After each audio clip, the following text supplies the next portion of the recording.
পর কাফেররা নবীর পিছনে লেগে গেল, লুক লাগিয়ে দিল। পরিবেশ পরিস্থিতি এমন হলো যে নবী আর মক্কায় থাকার কোনো পরিবেশ নাই। রাত্রিবেলায় আল্লাহর হাবিব সাল্লাল্লাহু আলাইহি সাল্লামকে নিয়ে কি সিদ্ধান্ত নেওয়া যায়? মক্কার কর্তৃপক্ষ রাত্রিবেলায় জরুরি অধিবেশন ডাকল, সংসদের অধিবেশন। সংসদের স্পিকারের নাম আবু জেহেল।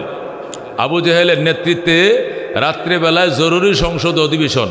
সংসদ অধিবেশনটাকে দিনে ডাকা হলো রাত্রেবেলায় সংসদ অধিবেশন ডেকে আবু জেহেল বললেন, আপনাদেরকে ইমার্জেন্সি সংসদে তলব করা হয়েছে মাননীয় সংসদ সদস্যদেরকে একটি জোরালো বিষয় নিয়ে সিদ্ধান্ত নেওয়ার জন্য।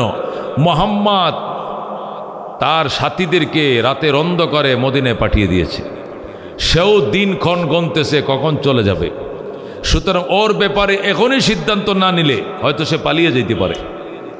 সুতরাং কি সিদ্ধান্ত নেওয়া যায়? এই জন্য জরুরি ভিত্তিতে সংসদ অধিবেশন ডাকা হলো। সংসদে রোদ্দদার বৈঠক চলছে। আবু জেহেল বলল, এদিক থেকে একজন সংসদ সদস্য বলেন দেখি মুহাম্মদের ব্যাপারে কি সিদ্ধান্ত নেওয়া যায়। একজন দাঁড়িয়ে বলল, মুহাম্মদকে মক্কা থেকে তাড়িয়ে দেওয়া হোক। যেরকম নাউজুবিল্লাহ। অন্য কোথাও যায় সে দিনের দাওয়াত দেখ, আমাদের দেশে ধর্মের দাওয়াত দিতে দিব না। আবু জেহেল বলল, ধন্যবাদ, বসেন। আরেকজন সংসদ সদস্য দাঁড়িয়ে বললেন, মাননীয় স্পিকার, আমাকে বক্তব্য দেওয়ার জন্য আপনাকে ধন্যবাদ। আমার মন চায় মুহাম্মদকে গৃহবন্দী করা হোক। যেরকম নাউজুবিল্লাহ, গৃহবন্দী করা হোক। আবু জেহেল বলল, সংসদ বসেন, আপনাকে ধন্যবাদ। এদিকে একজন বলেন, আরেক পাশ থেকে একজন দাঁড়ায় বলল, মাননীয় স্পিকার, আমাকে বক্তব্য দেওয়ার জন্য ধন্যবাদ। মুহাম্মদকে গণপিটুনি দিয়ে হত্যা করা হোক। যেরকম নাউজুবিল্লাহ, কতল করা হোক। কয়টা প্রস্তাব দিল? 3টা প্রস্তাব। কোরআনের মধ্যে প্রস্তাবগুলো আসছে। আল্লাহ বলেন, ওয়াইদ ইয়ামকুরু বিকাল্লাযীনা কাফারু লিয়ুসবিতুকা আও ইয়াকতুলুকা আও ইউখরিজুকা ওয়া ইয়ামকুরুনা ওয়া ইয়ামকুরুল্লাহ ওয়াল্লাহু খায়রুল মাকিরিন। আল্লাহু আকবার। আল্লাহ বলেন, ওয়াইজ ইয়ামকুরু বিকাল্লাযীনা কাফারু। হে বন্ধু, আপনি স্মরণ করেন ওই দিনের কথা যেদিন কাফেররা আপনাকে নিয়ে সিদ্ধান্তের জন্য বসেছিল। একদল প্রস্তাব দিয়েছিল ইউখরিজুকা, আপনাকে মক্কা থেকে তাড়িয়ে দিবে। আরেকজন প্রস্তাব দিয়েছিল লিয়ুসবিতুকা, আপনাকে গৃহবন্দী করবে। আরেকজন প্রস্তাব দিয়েছিল ইয়াকতুলুকা, আপনাকে হত্যা করবে। ও ইয়ামকুরুনা ওয়া ইয়ামকুরুল্লাহ। আরও নানান ষড়যন্ত্রে তারা মেতে উঠেছিল, তবে তাদের ষড়যন্ত্রের দাঁত আমি আল্লাহ ভেঙ্গে দিয়েছি। যেরকম আল্লাহু আকবার। আল্লাহু খায়রুল মাকিরিন। আল্লাহ হলেন শ্রেষ্ঠ কৌশলবিদ। আল্লাহর কৌশলের সামনে বেঈমানদের কৌশল টিকতে পারে না, ঠিক না? আল্লাহর হাবিব সাল্লাল্লাহু আলাইহি সাল্লাম সম্পর্কে যখন 3টা সিদ্ধান্ত নেওয়া হলো, ইতিমধ্যেই কলিং বেল টিপতেছে আইসা, সংসদের কলিংয়ে টিপতেছে আইসা, কড়া নাড়তেছে, দরজা খোলেন। আবু জেহেল বলতেছে, কে? গেট খুলে দেখো, এ তো সংসদ অধিবেশন চলছে, শুধু এমপিরা ছাড়া এখানে অন্যরা ঢুকতে পারবে না। দরজা খুলে দেখো তো কে? দরজা খুলে দেখে একজন বৃদ্ধ মানুষ। কি মানুষ? অনেক বয়োজ্যেষ্ঠ মুরব্বী। আবু জেহেল বলেন, চাচা, আপনি এখানে দরজা নক করলেন কেন? বাবা, আমি শুনেছি আপনার একটি শুভ কাজের পরামর্শের জন্য বসেছেন। আমি তো অনেক বয়স্ক মানুষ, আমার অনেক বয়স হয়েছে, তো আমি বয়স্ক মানুষ হিসাবে আমার অভিজ্ঞতাকে কাজে লাগিয়ে আপনাদেরকে সুপরামর্শ দেওয়ার জন্য আমি অ্যাটেন্ড করেছি, আমাকে ঢুকতে দেন। আবু জেহেল বলল, চাচা, আপনার বয়স কত? কয়, চন্দ্র সূর্যের থেকে একটু কম হবে, এর বেশি কম হবে না। চন্দ্র সূর্যের বয়সের থেকে আমার বয়স হয়তো সামান্য কিছু কম হবে, আমার বয়স এত কম না, অনেক বয়স আমার, আমাকে ঢুকতে দেন। আবু জেহেল করে, সর্বনাশ, চন্দ্র সূর্যের থেকে কিছু কম বয়স, এটা তো 60 টাকানি কথা নয়। চাচারে ঢুকতে দাও। সালখোরদা মানে কি? প্রবীণ আর কি, যাকে প্রবীণ উর্দুতে ফার্সিতে কয় সালখোরদা, বয়োজ্যেষ্ঠ প্রবীণ, ওনাকে ঢুকতে দাও। এখন ঢুকছে উনি। ঢুকারে বলতে, চাচা, আপনার পরিচয়টা, ঠিকানা? আমাকে শাইখে বিভিন্ন ধরনের শেখ বলা হয়, শেখে হেজাজ বলা হয়, বিভিন্ন শেখ হিসাবে আমাকে বলা হয় শেখে হেজাজ আমি। ও আচ্ছা আচ্ছা, ঠিক আছে। আচ্ছা, তাহলে আমরা তো একটা গুরুত্বপূর্ণ সিদ্ধান্ত বসছি, আপনি চুপ করে বসে থাকেন এখন। না, চুপ করে বসে থাকার জন্য তো আসি নাই। আপনারা মোহাম্মদের ব্যাপারে আজকে রুদ্ধতার ডিসিশন নিচ্ছেন তো কি কি প্রস্তাব আসছে এখানে? কয়েকজনে বলছে মোহাম্মদকে দেশ থেকে তাড়িয়ে দেওয়ার জন্য, আরেকজন বলছে গৃহবন্দী করার জন্য, আরেকজন বলছে হত্যা করার জন্য। বুড়ায় খবরদার একটা করবেন না, যেটাই করবেন এটাতে বিপদে পড়বেন। মোহাম্মদকে যদি হত্যা করেন, মোহাম্মদের ধর্ম এতদিন থাকবে, চন্দ্র সূর্য দুনিয়াতে যতদিন থাকবে ততদিন থাকবে। সুতরাং কিয়ামতের আগের দিন হলেও মোহাম্মদের রক্তের প্রতিশোধ মুসলমান নিয়ে সারবে। সুতরাং ওনাকে মারা যায় না, ওনাকে গৃহবন্দী করে রাখতে পারবেন না। মোহাম্মদের ভক্তরা এসে তালা ভাঙবে, তাদের নবীকে ছড়ায় নিবে। আল্লাহু আকবার। ওনাকে হত্যাও করা যাবে না, গৃহবন্দীও করা যাবে না, দেশ থেকে তাড়িয়ে দেওয়াটাও নিরাপদ নয়। কয় কেন? ওনাকে যদি দেশ থেকে তাড়িয়ে দেন, ওনার যে মাধুর্যতা, ওনার যে আচার আচরণ, যে দেশে যাবে ওই দেশের মানুষকে অল্প দিনে সব বীরে বাইশ করে সব নিজের মুরিদ উম্মত বানায় মুসলমান বানায় ফেলবে। সুতরাং একটা প্রস্তাব এখানে কার্যকর করা যাবে না। আবু জাহেল কয়, মাননীয় চাচা, তাহলে আপনিই বলেন কি সিদ্ধান্ত নেওয়া যায়। আল্লাহর হাবিব সাল্লাল্লাহু আলাইহি সাল্লামের উম্মত খুব মনোযোগ দিয়ে শুনেন, কোরআন থেকে বলছি, কিচ্ছে না, কোরআনের আয়াত শুনেছি আপনাদেরকে। তাহলে কি সিদ্ধান্ত ডিসিশন নেওয়া যায়? তখন বৃদ্ধ মানুষটা বলল, একটা কাজ করো, তোমরা সংসদ সদস্যরা সকলে মিলে একসাথে মোহাম্মদের গড় ঘেরাও করে ফেলবে, দাঁড়ালো অস্ত্র নিয়ে দাঁড়িয়ে থাকবে, গড়ের তালা ভেঙ্গে বেড়া ভেঙ্গে ভিতরে ঢোকা যাবে না, তাহলে কাপুরুষত্ব হবে। মোহাম্মদ স্বেচ্ছায় যখন ঘর থেকে বের হবে ওযু গোসল ইস্তেঞ্জা বাথরুমের জন্য, ওই সময় তোমরা অতর্কিত হামলা করবে, চারদিক থেকে গণ হামলা দিয়া গণপিটুনি দিয়া মোহাম্মদকে মেরে ফেলবে, যাতে নামে যাতে কোনোদিন মামলা না হয়। যদি নাম শিউর করে মামলা করা না যায়, কোনোদিন বিচার করতে পারবে না। গণপিটুনি দিয়ে মোহাম্মদকে হত্যা করতে হবে। যেরকম নাউজুবিল্লাহ। যখন এই বুড়াই এই বুদ্ধি দিল, ওই শয়তান, ওর নাম হলো কি? ইবলিশ। ওই বুড়িয়ার নাম কি? চন্দ্র সূর্যের থেকে বয়স কমে। ইবলিশের নাম কি? আজাজিল, ইবলিশ। ইবলিশ যখন এই পরামর্শ দিল, গৃহবন্দী করা যাবে না এবং কোনো কি দিয়া, শোটার দিয়া শট করে হাতির মতো মারাও যাবে না। কতক্ষণ ঠিক কিনা?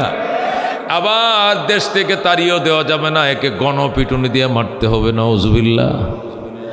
আবু জেহেল, আজাজিল, শয়তান কয় এই কাজ করা যাবে না, গণপিটুনি দিয়ে মারতে হবে। আবু জেহেল কয় অর্ডার, অর্ডার।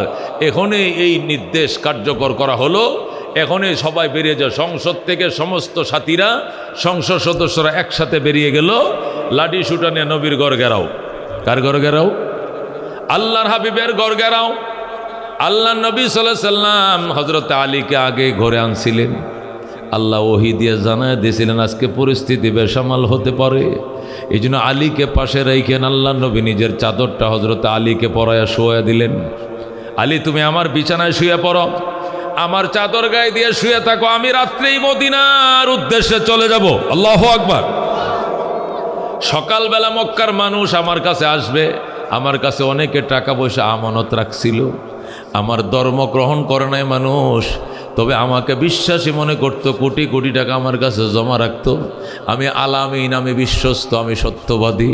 এই জন্য সকালবেলায় মানুষের আমানতগুলো মানুষকে বুঝাই দিয়া, আলী তুমি মদিনায় চলে আসবা, নবীর সাথে দেখা হবে। এই বলে নবীজি নিজের বিছানায় হযরত আলীকে শোয়াইয়া প্রস্তুতি নিয়ে বইসা রইলেন, যাবেন মদিনায়। একটু পরেই জিবরাইল ঘরের চাল ভেঙ্গে ভিতরে ঢুকছে। ঢুকে কো রসুল রেডি তো? কয় হ্যাঁ রেডি। কয় নবী কো রেডি হলে কি হবে, বের হওয়ার তো কোনো পথ নাই। কয় কেন? কয় দুশ্মন চারদিকে ঘেরাও করে রাখছে। নবী গো টেনশন করবেন না, এক মোট বালি নেন। পয়গম্বর মায়ের ঘরটা ঝাড়ু দিছে, ঝাড়ু দিয়া ও মায়ের ঘর শেষবারের মতো তোরে ঝাড়ু দিলাম। নবীজি তার মা আমিনার ঘরটা ঝাড়ু দিলেন। ঝাড়ু দেওয়ার পর এক মোট বালি বের হয়েছে। ওই বালিগুলো হাতে নিয়ে জিবরাইল বললেন একবার এখানে মন্ত্র পড়েন। নবী কই কোন মন্ত্র পড়বো? আল্লাহু আকবার। আকবার। জিবরাইল কয় পড়েন, ওয়াজআলনা মিন বাইনি আইদিহিম সাদ্দা ওয়া মিন খালফিহিম সাদ্দান ফাআগশাইনাহুম ফাহুম লা ইউবসিরুন। আল্লাহু আকবার। এগুলো মারেন আপনি। আল্লাহ নবী বালির মাঝে ফু দিয়া দরজার ফাঁক দিয়ে মারছে, বালির কোনা একটাও মাটিতে পড়ে নাই। আর অন্য বালি মিশাইয়া ফেরেশতারা কাফেরদের চোখে চোখে বালিগুলো রাইখে দিছে। যারা নবীর ঘর ঘেরাও করছে, 300 সংসদ সদস্য সবাই অন্ধ, একটাও চোখে দেখে না। আল্লাহু আকবার। জিবরাইল আস্তে করে গেটটা খুলে দিয়ে কো হুজুর এবার যান, এবার যান, কেউ দেখবে না, বের হন। আল্লাহ নবী বের হচ্ছেন, যাবেন মদিনায়। বের হয়ে কাফেরদের কিনার দিয়ে যায়। কাফেররা নাক টানে, কয় এই মোহাম্মদ যায়, হাইরে মোহাম্মদ যায়, হাইরে কপাল মন্দ, চোখ তাকিতে অন্ধ, চোখে দেখি না কিন্তু নাক দিয়ে শুনতে পাই মোহাম্মদ যায়। আল্লাহ নবী যে দিক দিয়ে যাইতেন ওই দিক দিয়ে ঘন্টার পর ঘন্টা মেশকের সুঘ্রাণ ছড়াইতো। বলেন আল্লাহু আকবার। আল্লাহ নবী চলে যাচ্ছে, চোখে তো দেখে না, চোখে বালি পড়ছে, ধুলা পড়া পড়ছে, কিন্তু কান দিয়ে শোনে, নাক দিয়ে সঙ্গে। নবী ডাক দেখো জিবরাইল, এরা তো কয় আমায় যাইতেছি, এরা টের পাইল কেমনে? নাক দিয়ে শুনতেছে। আরেকটা মন্ত্র শিখা যাতে নাকও বন্ধ হয়ে যায়, কানও বন্ধ হয়ে যায়। সুবহানাল্লাহ। জিবরাইল কত হলে আবার ঢুকেন ঘরে। নবীরা আবার ঘরে ঢুকাইছে, ঢুকায় পয় এবার ওই মন্ত্রটা পড়েন। কোন মন্ত্র? পড়েন ওয়াকুর রব্বি আদখিলনি মুদখালা সিদকিন ওয়া আখরিজনি মুখরাজ সিদকিন ওয়াজআলনি মিন লাদুনকা সুলতানান নাসীরা। আল্লাহু আকবার। এ বন্ধু আপনি আয়াতটা পড়েন। আল্লাহ নবী আয়াতটা পড়ে ফু দিছে। এখন কানও বন্ধ হয়ে গেছে, নাকও বন্ধ হয়ে গেছে। আগে চোখ বন্ধ হয়েছে, কান খোলা ছিল, এখন কানও বন্ধ, নাকও বন্ধ। জোরে কোন সুবহানাল্লাহ। আল্লাহর হাবিব এবার আবু বকরকে নিয়ে এক টানে মদিনায়। জোরে কোন আল্লাহু আকবার। নবীজি মদিনায় রওনা করছে। মদিনার মানুষ জান্নে ফেলাইছে নবী আসতেছে। মদিনার মানুষ সংবাদ পায় গেছে নবী মদিনা আসতেছে। এই জন্য মদিনার মানুষ জানে মক্কার থেকে রওনা করলে 8 দিনের মাথায় মদিনায় পৌঁছা যায়। কয়দিন লাগে? কয়দিন লাগে?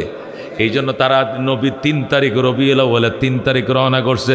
4, 5, 6, 7, 8, 9, 10, 11 তারিখ পৌঁছাবে। কয় তারিখ পৌঁছাবে? 11 তারিখ পৌঁছাবে। এই জন্য 11 তারিখ দিবাগত 11 তারিখ বিকালবেলায় নবীকে আগায় আনার জন্য হাজার হাজার মদিনাবাসী রাস্তায় দাঁড়ায় রয়েছে। নবীকে আগায় নেওয়ার জন্য মদিনার মানুষ 8 দিনের গইনা 8ম দিন তো নবী মদিনা ঢুকবে।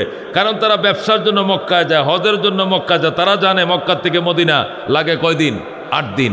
সুতরাং নবী যেহেতু 1 তারিখ রওনা করছে, তাহলে 8 তারিখ ঢুকবে। এই জন্য 1 তারিখ রবিউল আউয়ালের 1 তারিখ নবীজি মক্কার থেকে মদিনার উদ্দেশ্যে রওনা করছে। 8 তারিখে তারা রাস্তায় দাঁড়াইছে। আজকে বিকালে কাফেলা মদিনা ঢুকবে, কিন্তু 8 তারিখ ঢুকে নাই, 9 তারিখও ঢুকে নাই, 10 তারিখও ঢুকে নাই। কাফেলা ঢুকছে 11 তারিখ। কয় তারিখ?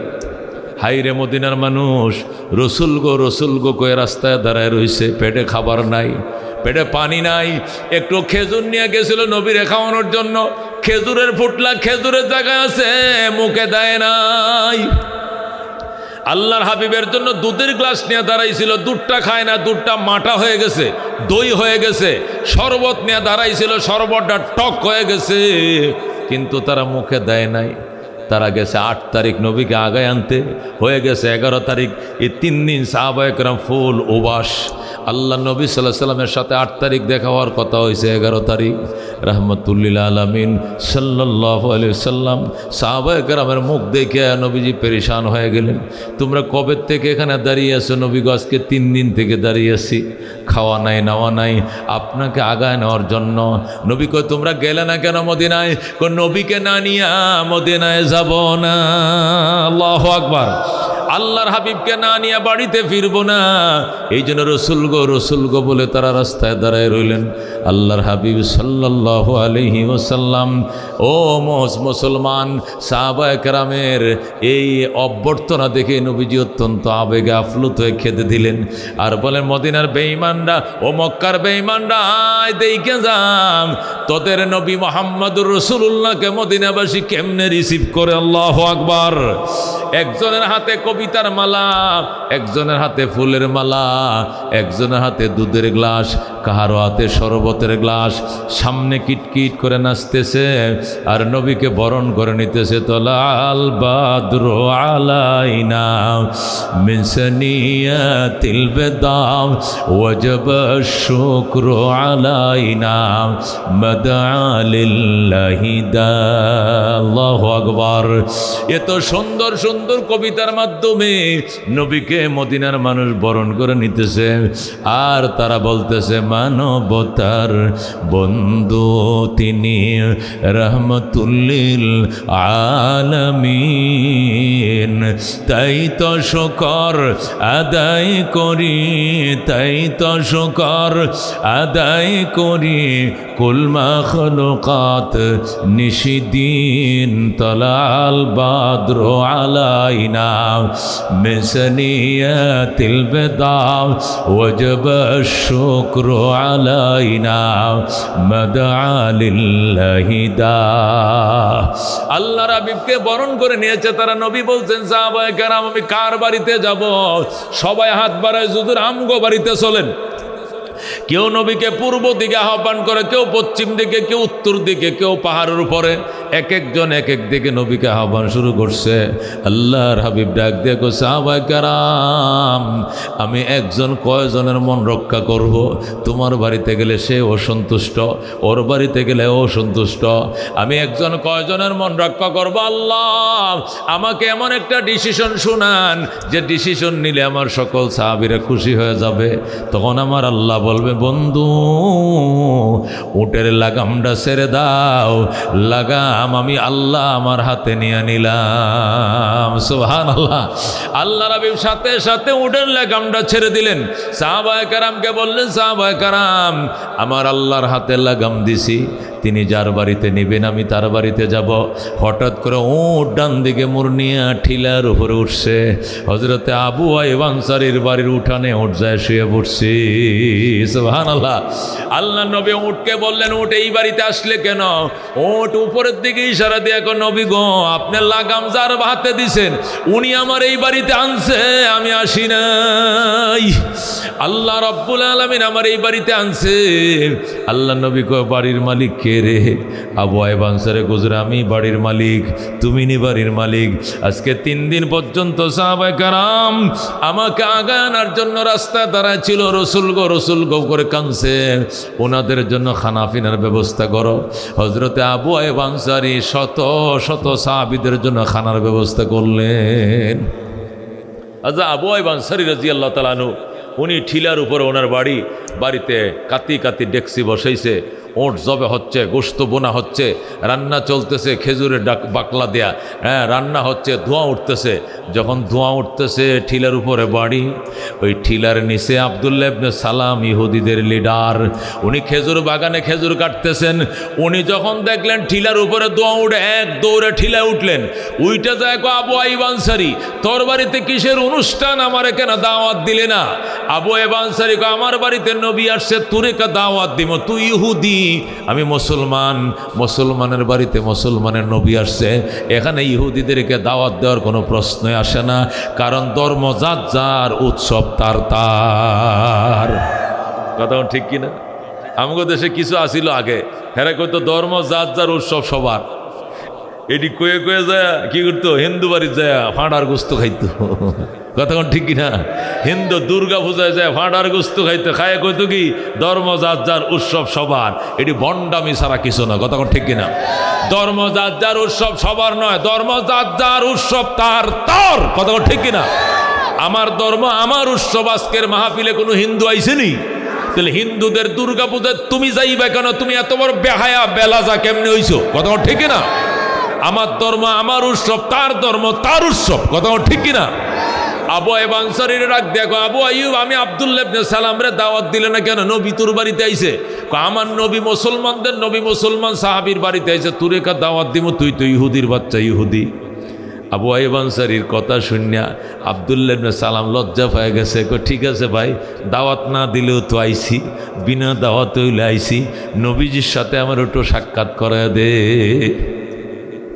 নবীজির সাথে সাক্ষাৎ করামো, ঠিক আছে, দেখি নবী যদি অনুমতি দেয় তাহলে সাক্ষাৎ করবা, অনুমতি না দিলে সাক্ষাৎ নাই। ঠিক আছে, অনুমতি লও।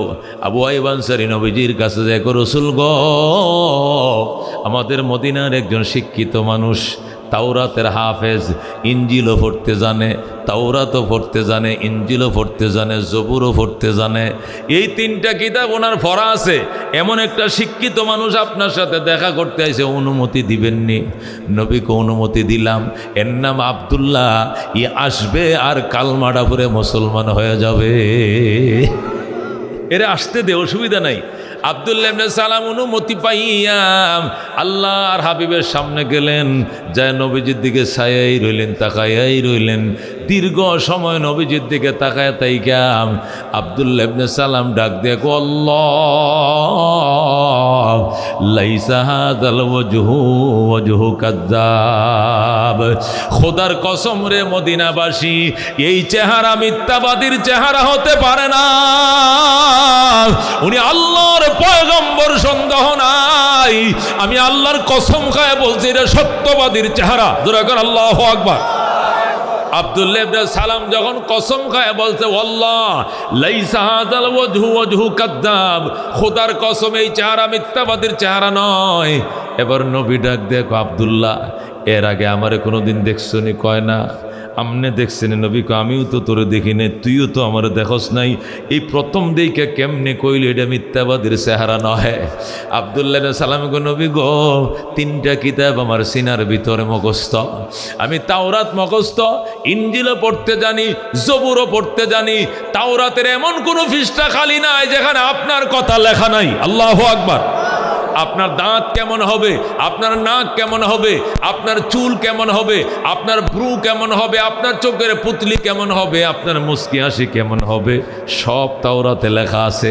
আমি কিতাবগুলোর সাথে মিলে দেখছি, আপনি যে আল্লাহর পয়গম্বর বিন্দু পরিমাণ সন্দেহ নাই। আল্লাহু আকবার। আল্লাহর হাবিব কয়, যদি এতই তোর বিশ্বাস হয় আমি আল্লাহর পয়গম্বর, তাহলে কলমাটা পড়ে মুসলমান হয়ে যা। আব্দুল্লাহ ইবনে সালাম কো, হুজুর, এটা কোনো ব্যাপার নেই, এটা 2 মিনিট লাগতো না, 1 মিনিটও তো লাগতো না মুসলমান হওয়া। আমি মুসলমান হওয়ার জন্যই আইছি, কিন্তু পরামর্শ আছে। কই, কি পরামর্শ? কালমা কি আমি একা পড়ব, নাকি বাগানের মধ্যে হাজার হাজার ইহুদিরে আছে, সবদের ডাইকা এনে মুসলমান হব? আমি জানতে চাই, আমি কি একা মুসলমান হব, নাকি হাজার হাজার ইহুদিরা, এদেরকে নিয়ে মুসলমান হব, নাকি একা মুসলমান হবে? জানতে চাই। আল্লাহ নবী কয়ারা কোথায়? কয়ারা সব খেজুর বাগানে খেজুর কাটতেছে। নবী ডাক দেখো, তোর একা মুসলমান হওয়ার দরকার নাই, সব দিরে ডাইকে আন। আব্দুল্লাহ ইবনে সালাম টিলার বাড়ির থেকে গড়ায়া নিজে নামছে। গড়ায়া বুঝেননি? হাঁটতে নামলে দেরি, উপর থেকে উল্টাবাজি খাইয়া পোল্টি খাইয়া নিচে পড়ছে। যখন আল্লাহু আকবার। আব্দুল্লাহ ইবনে সালাম পাহাড়ের উপর থেকে গড়ায় নিচে নামছে, নাইমে কয়, ও ইহুদির দলকে কোথায় আছো, জলদি আয়। এতদিন পর্যন্ত তাওরাত পড়ে পড়ে যে নবীর ঘটনা তোদেরকে শুনাইছিলাম, এই নবী আমার দুস্থ আবু আইয়ুব আনসারীর বাড়িতে আইছে, খেজুর সারা জীবন কাটতে পারবে, নবী পাইতি না, জলদি আয় কয়ে যখন ডাক দিছে, সব ইহুদিরা দৌড়াইয়া ও আবু আইয়ুব আনসারীর বাড়ির উঠানের মধ্যে আইসা নবীজির পায়ের উপরে বসছে। আল্লাহ নবী সাল্লাল্লাহু আলাইহি ওয়াসাল্লাম ও রহমতুল্লিল আলমিনের পায়ে সবটি বসছে। আব্দুল্লাহ ইবনে সালাম আসছে এবং তার সব ইহুদি ভক্তরা আইছে নবীর দরবারে। আব্দুল্লাহ ইবনে সালাম আইসা কয়, ইয়া রাসূলুল্লাহ, ইয়া হাবিবাল্লাহ, আপনার কাছে আমার 3টা প্রশ্ন। কটা? জোরে কোন কটা? আপনার কাছে আমার 3টা প্রশ্ন, যদি প্রশ্ন 3টার উত্তর দিতে পারেন তাহলে আপনি যে আল্লাহ নবী এটা বিশ্বাস করে ফেলবো। প্রথম আমি কালমা পড়ব, এরপরে দেখবেন হাজার হাজার ইহুদি সব কালমা পড়ে মুসলমান হয়ে যাবে। নবী গো আমার 3টা প্রশ্নের উত্তর দিবেন নি? নবী করো 3টা প্রশ্ন। 1 নম্বর প্রশ্ন, 1 নম্বর প্রশ্ন, অমা আউয়ালু তাআমে আহলিল জান্নাহ। ও আল্লাহ নবী, জান্নাতীরা যখন জান্নাতে ঢুকবে আল্লাহ জান্নাতবাসীদেরকে একটা নাস্তা খাওয়াবে। এই নাস্তাটা কোন আইটেম দিয়ে দিবে আপনি জানেননি? যদি আল্লাহ নবী হন আপনি টাস টাস করে বইলে দিতে পারবেন, নবী হইলে নবী না হইলে বলতে পারবেন না। নবী কয়টা কোন কিতাবতে প্রশ্ন করছস বেড়া? কয়টা করছি আমি তাওরাত শরীফ থেকে। নবী কয় আমি তো তাওরাত জীবনেও পড়ি নাই, আমি নিরক্ষর নবী, আক্ষরিক জ্ঞান জানি না, তুই তাওরাত থেকে প্রশ্ন করছো, ঠিক আছে তুই দ্বারা আমি কইতেছি। আব্দুল্লাহ ইবনে সালাম, মাছের কলিজা দিয়ে আল্লাহ কাবাব বানাবে, আর ওই কাবাব দিয়ে সর্বস্তরের জান্নাতীদেরকে নাস্তা করাবে আমার আল্লাহ। কি দিয়া? মাছের কলিজা দিয়ে কাবাব বানাবে, ওই কাবাব দিয়ে জান্নাতীদেরকে নাস্তা করাবে। সুবহানাল্লাহ। মেরে ভাই ও দোস্ত বুজুর্গ, এখন বুঝেন জান্নাতের প্রথম খাবার কি হবে? মাছের কলিজা। কি কলিজা? আব্দুল্লাহ ইবনে সালাম জিজ্ঞাসা করেন এটা কি মাছ? জিজ্ঞাসা করেন এটা কি মাছ? অনেক দিন পরে আরেক সাহাবী আব্দুল্লাহ ইবনে আব্বাস রাদিয়াল্লাহু তাআলা আনহুমা, নবীজির স্বাস্থ্য ভাই আব্দুল্লাহ ইবনে আব্বাস জিজ্ঞাসা করছিলেন, রসুল গো আব্দুল্লাহতে কইছিলেন মাছের কলিজা দিয়ে আল্লাহ জান্নাতে প্রথম নাস্তাটা দিব, আমি আজকে জানতে চাই যে কি মাছ? আপনি কোন নাই মাছটার কি নাম, কোন মাছের কলিজা?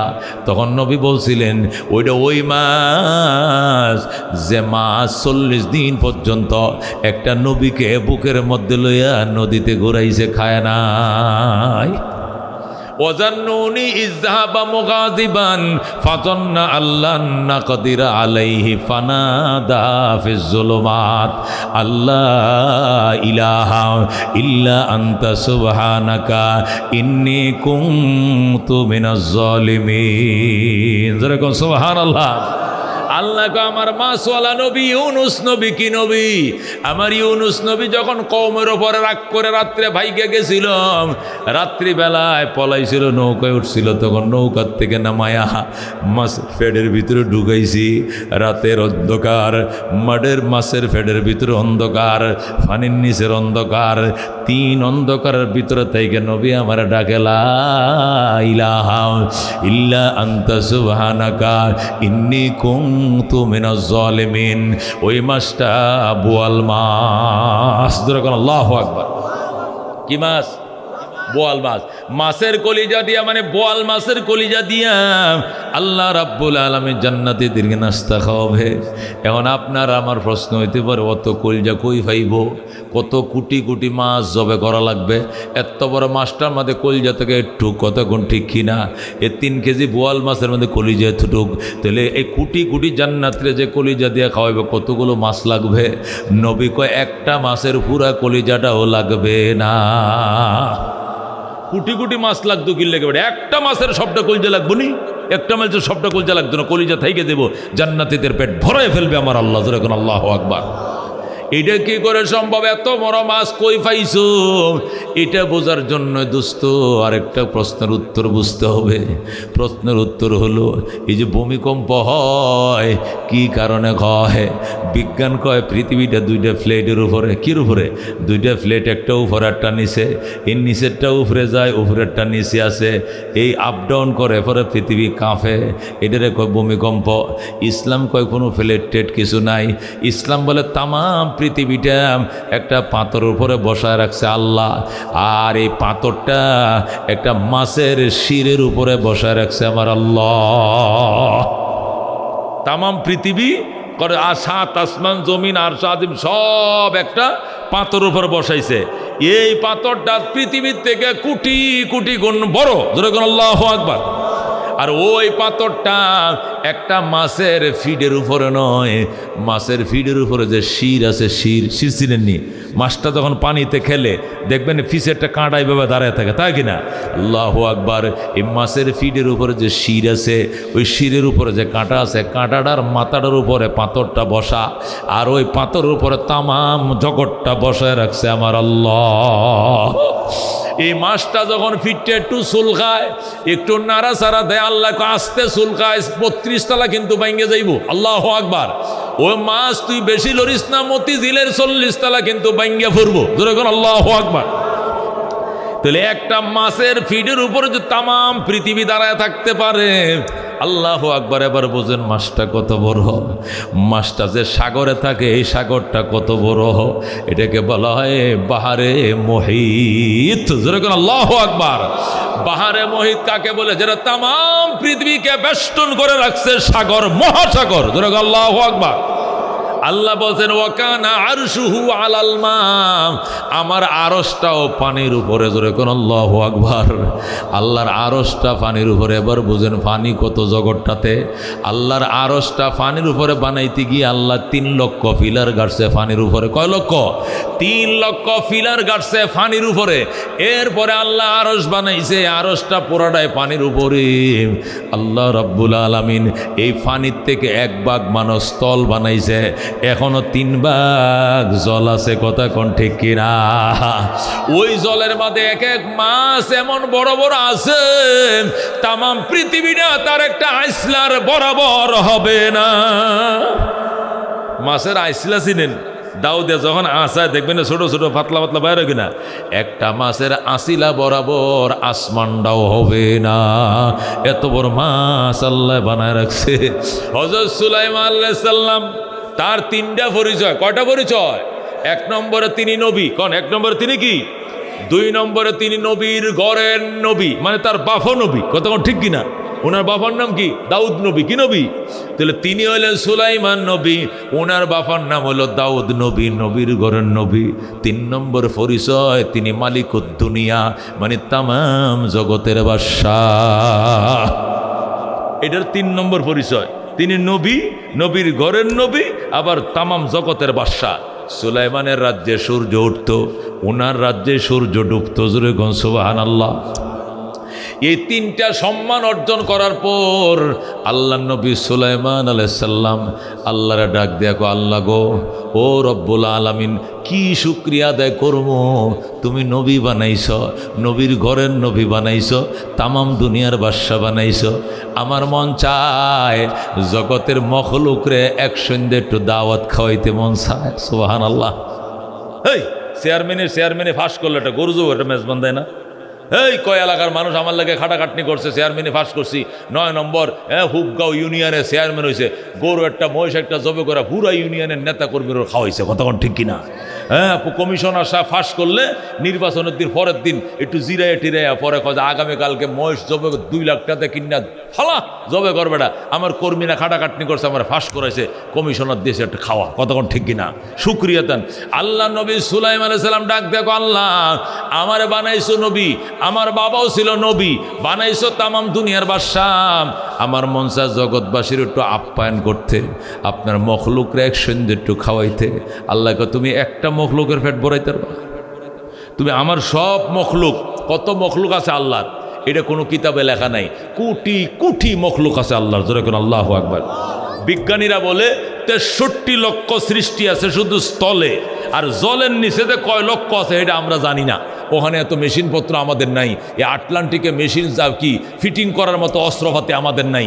আমি খালি জলের প্রাণী, তারা হিসাব করছে বিজ্ঞানীরা, এই পর্যন্ত তারা পাইছে 63 লক্ষ। জোরে কোন আল্লাহু আকবার। 63 লক্ষ সৃষ্টি হলো কই? এটা হলো মাটির উপরে, আর ফানির নিচে আর কত লক্ষ আছে জানা নাই। এই জন্য অনেকে 18,000 মখলুক বানাইছে। 18,000 মেয়েটা গুড়ার ডিমের গপ্প করো। কে 18,000? কোটি কোটি মখলুক বানাইছে আমার আল্লাহ। কথা ঠিক কিনা? মেরে ভাই ও দোস্ত বুজুর্গ, সুলাইমান আলাইহিস সালাম তামাম দুনিয়ার বাদশা, পয়গাম্বরের ঘরের পয়গাম্বর, নিজেও পয়গাম্বর। আল্লাহর দরবারে যায়, আল্লাহ একটু অনুমতি দেন। কই কিতা? জগতের সমস্ত সৃষ্টির একদিন একটু আগ দুয়াইতাম। কি দুয়াইতাম? কয় না সভাপতি সাহেব কি কয়? হুজুর, ইমাম সাহেব হুজুর, কালকে শুক্রবার না, দুপুরবেলা জুমার নামাজটা ভরে একটু আমগো করে একটু হাত দিয়েন। আমগো করে কি দিয়েন? হাত দিয়েন, বুঝলেন তো? ডাইল ভাত কি দাওয়াত দেয় কিনা? হুজুর 10 প্রকার করছি, খাইবেন, এরকম কয় ডাইল ভাত খাইয়েন, পরে তো ব্যবস্থা সব হয়, ঠিক কিনা? সুলাইমান আলাইহিস সালাম ডাক দিয়ে কয়, আল্লাহ আমার মন চায় আমার মখলুকদেরকে, আপনার সৃষ্টিদেরকে একবেলা হাত ধুয়াইতাম। আল্লাহকে জীবনও পারতে না বেটা। কেমনে হাত ধোয়াবি? কারণ চেষ্টা করি, চেষ্টা করতে পারো কিন্তু পারবা না। একটা মখলুকের পেট ভরানোর ক্ষমতা তোমার নাই, যেরকম আল্লাহু আকবার। তবু সুলাইমান আলাইহিস সালাম কয় চেষ্টা করি আল্লাহ। 6 মাস পর্যন্ত লাকড়ি কাটছে। কয় মাস? আফ্রিকার জঙ্গলে যত লাকড়ি আছে সবটি কাটিয়া আটলান্টিকের পাড়ায় না জমা করছে। এরপরে 6 মাস পর্যন্ত রান্না বান্না করে কাতি কাতি ডেক বসাইছে। আগের দিনের খানা রান্না তৈলে গান্দা হইতো না, নষ্ট হইতো না। আল্লাহর কি মেহরবানি ছিল। 6 মাস পর্যন্ত পাকায়া শুধু জমা করছে। বাবুর্চির ইস্টিমেট অনুযায়ী সব রান্না বান্না শেষ। বাবুর্চি কয় এবার খানা স্টার্ট করেন, এবার খানা স্টার্ট করেন। জল স্থল সমস্ত প্রাণীরা খাইয়া বরংস বাঁচবো, শর্ট পড়তো না। খানা শুরু করেন। সুলাইমান আলাইহিস সালাম আল্লাহর দরবারে কয়, আল্লাহ রান্না বান্না তো শেষ, খাওয়াইতাম, কাগরে আগে খাওয়ামো। আল্লাহ কয় স্থলের ডিরে পরে খাওয়াইছে, আগে জলের ডিরে খাওয়া। স্থলের ডি তো সারাদিন খায়। এটি ঘুমোত্তন উঠেই মোগলাই, পরোটা, পেঁয়াজু, বেগুনি, হালিম, এই মুরগি ফুরা, শিক কাবাব, এই কাবাব সারাদিন খাইতেছে। পান, সুপারি, জর্দা, বিড়ি, সিগারেট, আবুল বিড়ি, বুম্বা বিড়ি খাইতেছে, ঠিক কিনা? কিন্তু ফানের নিচের উবাস এটির আগে খাওয়ারে আমার বন্ধু আল্লাহর পয়গম্বর সুলাইমান আলাইহিস সালাম সাগর পারে দাঁড়ায় গো, আসো আসো ও জলের প্রাণীরা আসো, তোমরা লাইনে দাঁড়াও, একজন একজন করে খায়া পেট ভরে বাড়িতে যাও। আসো কইয়া যখন জলের প্রাণীদেরকে ডাক দিল, আল্লাহ ডাক দেয় সবটি যাইস না, একজন যা, একজন একজন, সবটি উবাস থাকবে, যাই লাভ নাই। আল্লাহু আকবার। একটা লাইনে দাঁড়াইছে, আটটি কেউ আহে নাই। এইটা লাইনে দাঁড়ানোর পর সুলাইমান খানা কি স্টার্ট করবেন? কহ মুখ খুল, মুখ খোল। যখন বলছে মুখ খুল মুখ, সুলাইমান আলাইহিস সালামের সামনে তিমি মাছের বাজান, আটলান্টিক মহাসাগরটা এই মাথার থেকে ওই মাথা ফাতারিয়া 10,000 কিলোমিটার। কয় হাজার কিলোমিটার? 10,000 কিলোমিটার। এই যে মাথা, এই যে মুখটা খুলতেছে, আল্লাহু আকবার, এই ঠোঁটের এই মাথাটা পড়ছে পূব পরে, এই মাথা পড়ছে পশ্চিম পরে, জোরে আল্লাহু আকবার। এই যে মেলতেছে তো মেলতে আছে, মেলতে আছে, 2 ডালা যায় 2 পারে পড়ছে। সুলাইমান নবীর এবার দেন। এই যে আস্তা ডেক ডালা শুরু করলো। 6 মাসের রান্না একা খায়া শেষ করে ফেলাইছে, আর কাহারও খাওয়ার জায়গা নাই। আল্লাহু আকবার। 6 মাস পর্যন্ত ফাঁকশাক করে যে জমা করছিল এটা খাওয়া শেষ। এরপরে বলতেছে হালমিন মজিদ, আরও আছে।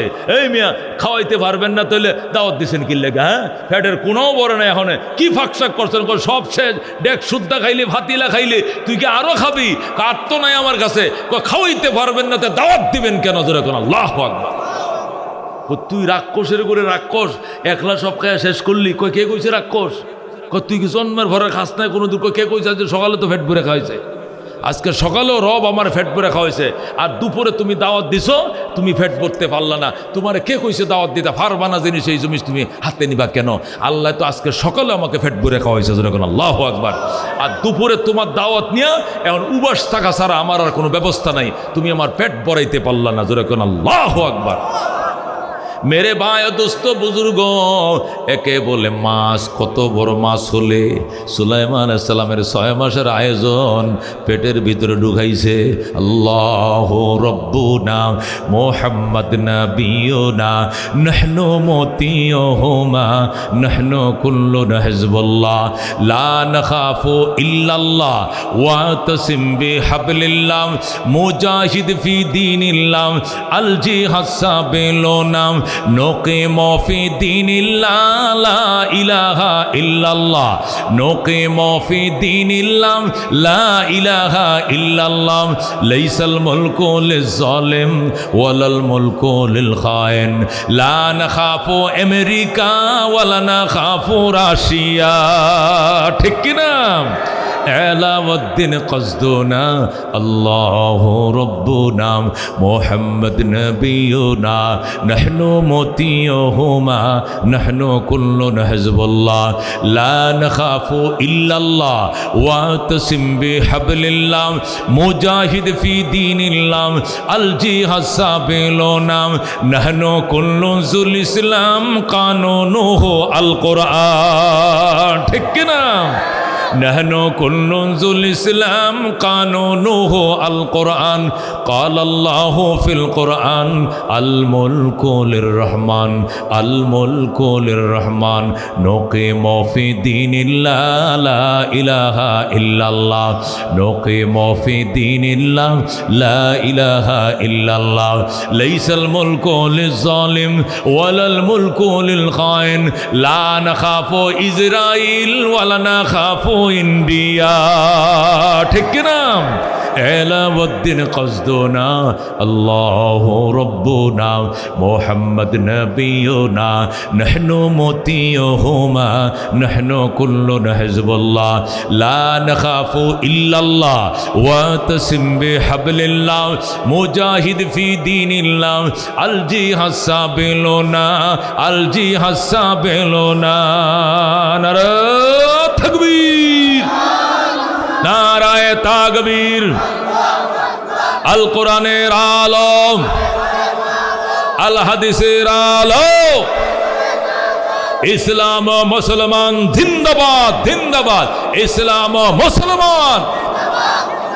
বিশ্ব নবীর অপমান সইবে না রে মুসলমান, বিশ্ব নবীর অপমান। সংসদে আইন চাই, নবীর পরে নবী নাই, সংসদে আইন চাই। নারায়ে তাকবীর। মেরে ভাই দোস্ত বুজুর্গ, কি বুঝলাম? ভূমিকম্প কোত্থেকে হয়? জগৎ বইসে রয়েছে পাথরের উপরে, পাথর বইসে রয়েছে মাছের ফিটে, মাছ নাড়া দেয়, জগৎ নড়ে যায়। আল্লাহু আকবার। বলতেছিলাম আব্দুল্লাহ ইবনে সালাম তিনটা প্রশ্ন করছে। কয়টা? এক নম্বর প্রশ্ন, আমা আউয়ালু তাআমি আহলিল জান্নাহ, জান্নাতীদের সর্বপ্রথম খাবার কি হবে? আল্লাহর হাবিব বললেন মাছের কলিজা দিয়া। দুই নম্বর প্রশ্ন, সন্তান মা বাবার আকৃতি কেমনে পায়? আল্লাহ নবী উত্তর দিলেন। তিন নম্বর প্রশ্ন, কিয়ামতের আলামত কি কি? আল্লাহ নবী টাস টাস উত্তর দিলেন। তিনটা প্রশ্নের উত্তর পাওয়ার সাথে সাথে আব্দুল্লাহ ইবনে সালাম মুসলমান হয়ে যায়। সাথে প্রায় 450 জন ইহুদি সব কালমা পড়ে মুসলমান হয়ে যায়। 450 ইহুদি নিয়ে নবীর দরবারে আব্দুল্লাহ ইবনে সালাম যখন মুসলমান হয়ে যায়, রাহমাতুল্লিল আলামিন বললেন যাও বাড়িতে যাও, খেজুর খাইতে আসো, খেজুর কাটা শেষ হলে আবার আইসো। খেজুর কাটতে গিয়া মাসখানিক পরে তারা আবার আসছে। আসার পরে আল্লাহ নবী জিজ্ঞেস করলেন, আব্দুল্লাহ কেমন লাগতেছে ইসলাম? কো আলহামদুলিল্লাহ হুজুর, 60 বছর পর্যন্ত ইহুদি ধর্ম পালন করছি, বুড়াকালে কালমা গ্রহণ করছি। নবী বললেন ইসলামের সাথে ইহুদি ধর্মের সাথে কোনো সংঘাত আসেনি? তেমন সংঘাত নাই, মাত্র দুইটা সংঘাত। কটা সংঘাত? এক নম্বর সংঘাত হলো ইহুদি ধর্মের ছুটির দিন হলো শনিবার, আর মুসলমান ধর্মের ছুটির দিন হলো শুক্রবার। ঠিক কিনা? এই দুইটার মাঝে সংঘাত। আমরা তো আগে শনিবারে নফল রোজা রাখতাম, সওয়াব হইব। এখন কি করবো চিন্তায় ব্যস্ত হয়ে গেছি। নবীকে কি করতে মন চায়? আমার মন চায় রোজা দুইটা রাখবো, শনিবারটাও রাখবো, আবার শুক্রবার রাখবো।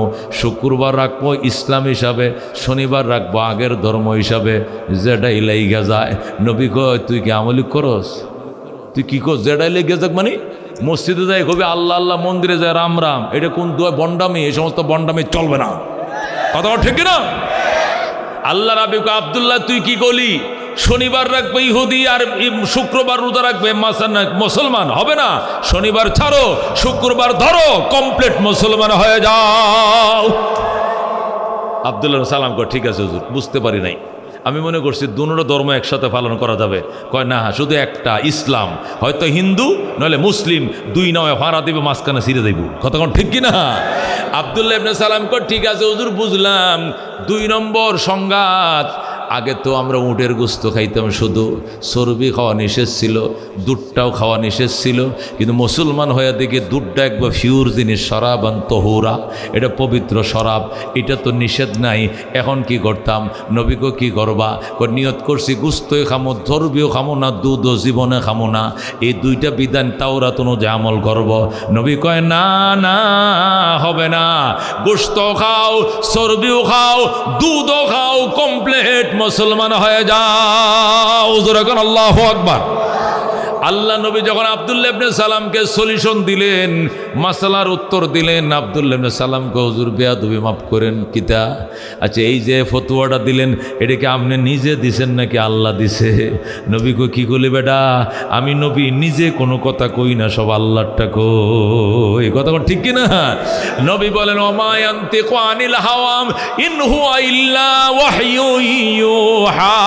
আমার আল্লাহ আমারে সার্টিফিকেট দিয়েছেন, আমার বন্ধু মন থেকে কোনো কথা কয় না, যা কয় আল্লাহর শেখানো কথা কয়।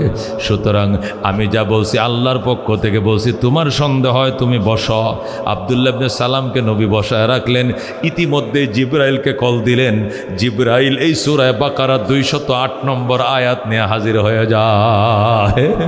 জিবরাইল আইসা কয়, ইয়া রাসূলুল্লাহ, হাবিব আল্লাহ, আপনি যে আব্দুল্লাহ ইবনে সালাম এবং তার সাথীদেরকে উত্তর দিয়েছেন, এই উত্তরকে আমার আল্লাহ 100% সমর্থন জানিয়েছেন। আল্লাহু আকবার। তিনি আয়াত দিয়ে পাঠাইছেন, আয়াত গ্রহণ করুন। নবী কয় তেলাওয়াত করে শোনো, আয়াত কোন আয়াত নিয়ে আইছো? জিবরাইল বলে আউযু বিল্লাহি মিনাশ শাইতানির রাজীম, ইয়া আইয়ুহাল্লাযীনা আমানু দুখুলু ফিস সিলমি কাফা, হে বিশ্বাসীরা ইসলামের ভিতর পরিপূর্ণ ঢুকো। ওয়ালা তাত্তাবিউ খুতুওয়াতিশ শাইতান, শয়তানের পদাঙ্ক অনুসরণ করো না। ইন্নাহু লাকুম আদুউম মুবিন, নিশ্চয় শয়তান তোমাদের জন্য প্রকাশ্য শত্রু।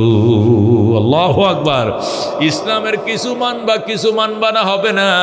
ইস্তেঞ্জাখানার থেকে নিয়ে বাইতুল্লাহর হজ পর্যন্ত, ঘুম থেকে নিয়ে আবার ঘুম যাওয়া পর্যন্ত, ঘুম থেকে জাগাত থেকে নিয়ে আবার ঘুম যাওয়া পর্যন্ত, আর পায়ের তলার থেকে নিয়ে মাথার তলা পর্যন্ত, হায়াতের শুরু থেকে শেষ পর্যন্ত ইসলাম মানতে হবে। অন্য ধর্ম এখানে সংযোজন সংমিশ্রণ করা যাবে না। এককভাবে ইসলাম, অন্য ধর্মের সংমিশ্রণ আল্লাহ কোনোদিন ক্ষমা করবেন না। কথা কোন ঠিক কিনা? এই জন্য আল্লাহ বলছেন উদখুলু ফিস সিলমি কাফা, হে ইমানদার, আর ইসলামের ভিতরে কমপ্লিট ঢুকে যাও। যেদিন সন্তান জন্ম নিবে সেদিন থেকে ইসলাম শুরু হবে। কথা কোন ঠিক কিনা? ডান কানে আজান, বাম কানে একামত, এই যে ইসলাম শুরু হয়ে গেছে।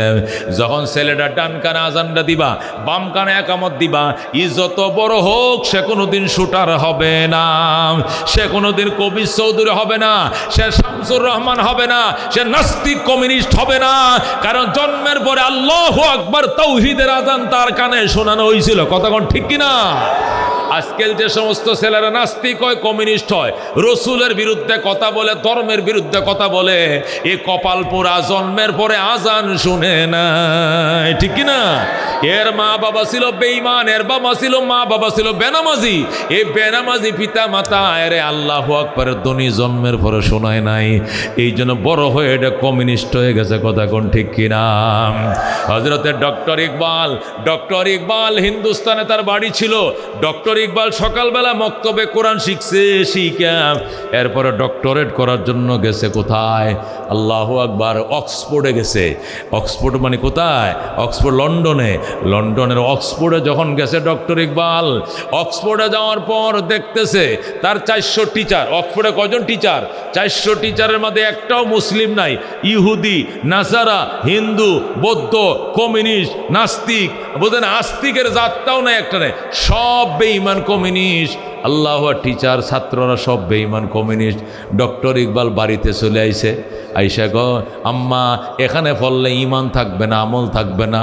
তখন তার মা বলছে, বাজান টেনশন করিস না, ছোটবেলায় কালিমার দাগ তোর কম কলিজার মধ্যে দিয়ে রাখছি আমি মা। ছোটবেলায় তুই যখন আব্বু আম্মু ডাকা শিখছিলি, ওই দিনেই তোর কলিজা ছিদ্র করে ঢুকাইছিলাম আশহাদু আল্লাহ ইলাহা ইল্লাল্লাহু ওয়া আশহাদু আন্না মুহাম্মাদান আবদুহু ওয়া রাসূলুহু।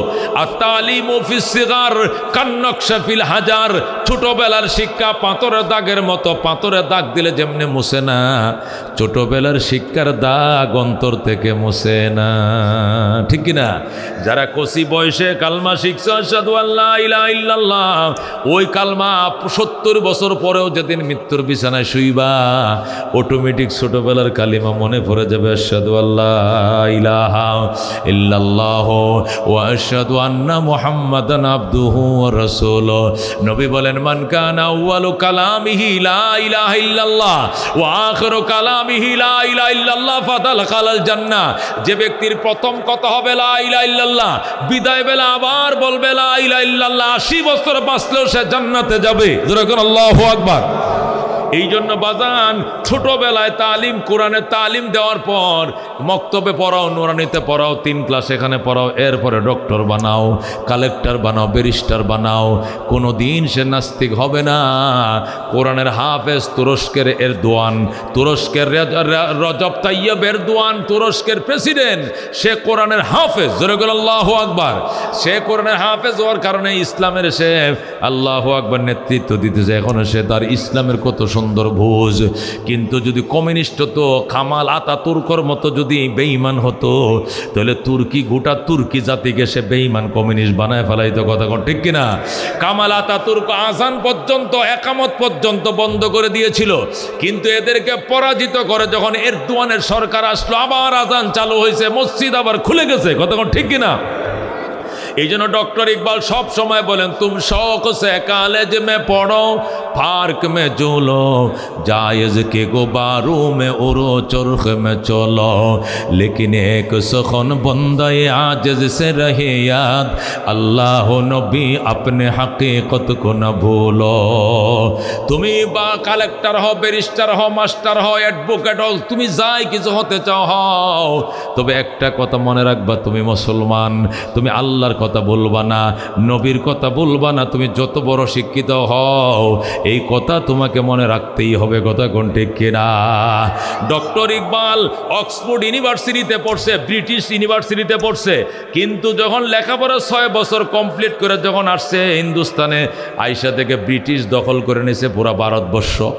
ব্রিটিশ ইউনিভার্সিটিতে পড়ে আইসা দেখে ব্রিটিশরা ভারতবর্ষ দখল করছে, তখন ডক্টর ইকবাল ব্রিটিশের বিরুদ্ধে কবিতা লেখা শুরু করছে। হাইরে কবিতা, এক এক কবিতা মানে অ্যাটেম বোমের মতো।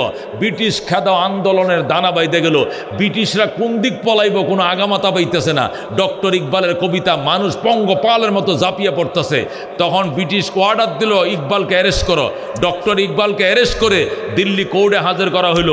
তখন ওই দালাল কোর্টে, লাল কুত্তাদের কোর্টে হাজির করা হলো। বলতেছে, ডক্টর ইকবাল আপনি মুখ হারাম, হ্যাঁ তুমি নিমুখ হারাম। কেমনে নিমুখ হারাম? তুমি আমাদের অক্সফোর্ডে লেখাপড়া করেছ, ব্রিটিশ ইউনিভার্সিটিতে পড়ে ব্রিটিশ সরকারের বিরুদ্ধে তুমি কবিতা লিখতেছ। তখন ডক্টর ইকবাল বলছিল, তো ব্রিটিশ ভার্সিটিতে পড়ছি, ইহুদি ভার্সিটিতে পড়ছি, তবে ইহুদিদের দালাল বানাইতে পারস নাই। আমার মা সকালবেলা আমাকে কোরআন শিখিয়ে দিয়েছিল। যেরকম সুবহানাল্লাহ। তোদের ইউনিভার্সিটিতে পড়ছি ঠিক, কিন্তু তোদের দালাল হই নাই। মুসলমান, তখন ডক্টর ইকবালকে অ্যারেস্ট করা হলো। আদালত থেকে বলা হলো, অর্ডার, ইকবালকে জেলখানায় বন্দি করা হোক। ডক্টর ইকবালকে জেলখানা যখন বন্দির অর্ডার দিল, তখন ইকবালের পক্ষ থেকে এক উকিল আইসা বলতেছে, মাননীয় আদালত, সে বুঝতে পারে নাই, এই জন্য প্রথমবারের মতো ক্ষমা করেন। ইকবাল আর আপনাদের ব্রিটিশ সরকারের বিরুদ্ধে কোনো কবিতা লাগবে না। ডক্টর ইকবাল থাপ করে থাপা দেখা, ওই তোরে মাতবরি করতে বলছে কাটা, আমি কবিতা বলছি, বলবো, বলে যাব, মৃত্যুর মিছিলেও বলে যাব, আমাকে কেউ থামাইতে পারবে না। যেরকম আল্লাহু আকবার। তখন ডক্টর ইকবালকে বলতেছে, ঠিক আছে, অর্ডার, ওকে জেলে পাঠাও। যখন ডক্টর ইকবালকে জেলে পাঠানোর জন্য বললো, ডক্টর ইকবাল যেহেতু জেলেই যেতে হবে, ফাঁসির কাস্টে ঝুলতে হবে, তখন টেবিল তাফা দিয়ে আদালতের সামনে, সুপ্রিম কোর্টের সামনে টেবিল তাফা দেয়া আবার কবিতা বলা শুরু করছে। বাতিল সে দবনে ওয়ালে আয়ে আসমা নেহি হাম সোবার কর চুকা হো সারে জাহা হামারা। আল্লাহু আকবার। আদালতকে দাঁড়ায় বলতে, ও লাল কুত্তার দলেরা শোন, বাতিল সে দবনে ওয়ালে আসমা নেহি হাম, ওই বাতিল বেঈমানদের ডঙ্কা যারা বাজাও, তোমাদের ডাকডুল শুনে আমরা ভীত সন্ত্রস্ত নই। আমাদেরকে হাজারবার পরীক্ষা করেছ, পরাজিত শক্তি কোনোদিন ইসলামী শক্তি নয়। চীন ও আরব হামারা, চীন আমাদের মুসলমানদের, হিন্দুস্তান হামারা, চীন আমাদের, আরব আমাদের, হিন্দুস্তান আমাদের, মুসলিম হে হাম, আমরা মুসলমান জাতি, সারে জাহাঁ হামারা, আল্লাহর সমস্ত জমিন আমাদের, আল্লাহর জমিনে বেঈমানদের 1 ইঞ্চি জায়গা নাই। আল্লাহকে যারা বিশ্বাস করবে, আল্লাহর জমিন আমাদের থাকার অধিকার। যারা আল্লাহ মানবে না, আল্লাহর জমিন ছেড়ে তোরা পালিয়ে যা। আল্লাহ বলছেন, তোরা আমার জমিন ছেড়ে পালিয়ে যা। বেঈমানের গোষ্ঠী যখন হুঙ্কার দিয়া কবিতা লেখা শুরু করলো, আদালতের টেবিল থাপা দিয়া, তখন ওয়ার্ডার ওয়ার্ডার, ডক্টর ইকবালকে বেকসুর খালাস দেওয়া হলো। মায়ের সন্তান পুলিশ পাহারায়, মায়ের কাছে পাঠিয়ে দাও। তখন উকিল বলতেছে, মাননীয় আদালত, একটু সকালবেলা যা সাজা দিলেন, দুপুরে আবার সাজা মৌকুফ করলেন, কারণটা কি? এটা তো মানুষ না, এটা অ্যাটম বোম, এটা অ্যাটম বোম। একে যদি জেলে পাঠানো হয়, জেল সমস্ত জেলবন্দীদেরকে ওর মতো অ্যাটম বোম বানায়া ব্রিটিশের বিরুদ্ধে তালা ভেঙ্গে, জেলখানা ভাঙ্গা বের হইয়া এমন চাপ দিবে, আমাদের বঙ্গোপসাগর ছাড়া আমাদের পলানোর জায়গা নাই। সুতরাং ওকে এইভাবে আটকা রাখার দরকার নাই। পুলিশ পাহারায় মায়ের সন্তান মায়ের কোলে ফেরত পাঠাও। জোরে কোন আল্লাহু আকবার। মেরে ভাই ও দুস্থ বুজুর্গ, তোমার ছেলেকে ডক্টরের ডিগ্রি অর্জন করাও, কোনো বাধা নাই। তুমি ডাক্তার বানাও, কালেক্টর, মিনিস্টার বানাও, কিন্তু বাধা একটাই, সকালবেলায় মক্তবে আগে পড়ায় এলো, সিনার ভিতরে কালিমা আগে ঢুকায় এলো, নুরানি 3 জামাত পড়ায় এলো, নামাজ রোজা হজ যাকাত প্রয়োজনে মসলা মাসাইল জানাজা শিখায় এলো, এরপরে ডাক্তার বানাও। তুমিও বাঁচলে হাসরের ময়দানে জবাবদিহিতার থেকে, ছেলেও বাঁচলো জবাবদিহিতার থেকে। কতক্ষণ ঠিক কিনা? তুমি মরে গেলে তোমার এই ছেলেই তোমার জানাজা পড়াইতে পারবে। কতক্ষণ ঠিক কিনা? এই জন্য আল্লাহ বলছেন, উদখুলু ফিস-সিলমি কাফা, ইসলামের ভিতরে কমপ্লিট ঢুকো। ইসলাম কিছু মানবা না, হবে না। নির্বাচনের মধ্যে তো ইসলাম নাই। নির্বাচনে কি নাই? নির্বাচন আইসে আওয়ামী লীগের লেগে আর বিএমপির লেগে, জাতীয় পার্টি আর কাশি দাও কুরাল কন্তি ওই হাইরিকেন এগুলো লেগে, হুজুরগুলো লেগে, হুজুরে সুবহান নাউজুবিল্লাহ মিন জালেক, হুজুর আগে নির্বাচন করতো। হুজুরে মসজিদের কোনায় বয়ে বয়ে খালি সুবহানাল্লাহ সুবহানাল্লাহ সুবহানাল্লাহ সুবহানাল্লাহ আলহামদুলিল্লাহ নাউজুবিল্লাহ নাউজুবিল্লাহ। হুঁচো হুজুররাও নির্বাচনে নাইমা পড়ছে। হাফিজ হুজুর রহমতুল্লাহ বটগাছ মার্কার নাম ছিল, নাইমা কিশোরগঞ্জে এক বক্তব্য দিছিল, আমার মনে আছে আইজ।